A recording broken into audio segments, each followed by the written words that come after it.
I want to make a turkey burger, and I want to do it with a candied jalapeno, and that tastes best after 2 weeks of rest, so I'm going to start it now.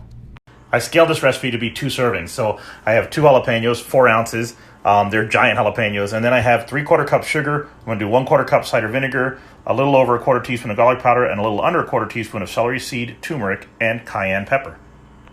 I bring all the ingredients to a boil and then reduce it to a simmer for 5 minutes. Very careful, this thing will overflow and burn real quick, so just as soon as you see it start to boil, turn that heat down, even take it off the heat if you want to, until it gets a little bit cooler, and then put it back on for a simmer. Wow, look how quickly that color changes. It's much darker as the sugar's caramelized. Next up, I'm going to add the jalapeno to this, and it'll be in there for a total of 4 minutes, and then that's it. I'll take it off the heat to cool down, put it in a jar, and this recipe is pretty much done.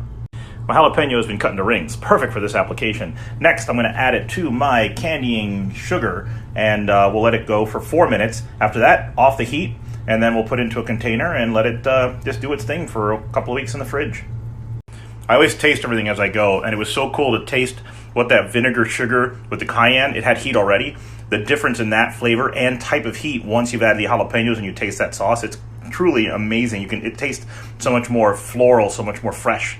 All right, time to take this stuff off the heat, and now I let it sit there until it's cool enough to put into the fridge. The syrup by itself, you can actually mix that into the ground meat, and it'll make the burgers nice and spicy. Add the jalapenos for people who like it extra spicy. You can serve 2 kinds. Here are my jalapenos. I put the syrup back in the pot, and I'll just reduce that for 6 minutes. That's it. 6 minutes later, take that off the heat. I'll let that cool down. You can see it's pretty frothy right now, so that'll cool down. And then I'll pour that over my jalapenos and put that back in the fridge after it cools. Oh yeah, look at that. That is sweet and hot like you cannot believe. And that alone you can use as a sauce, mix it into your ground or pour it over. But it's fantastic. I'm going to put that on my jalapenos next.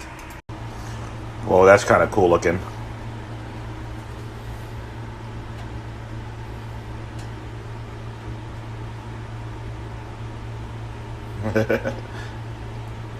Fun with food. My candy jalapeno is done and ready to be eaten.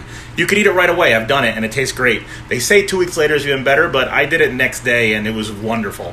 You can use this in a lot of different ways. I'm going to use it on my turkey burger, but in addition to all that, you can also, in addition to putting this inside of a ground meat, you can also use it over a protein. This would be great on ham or turkey. It'd be great on chicken and steak. It'd be a wonderful flavor boost for all that stuff.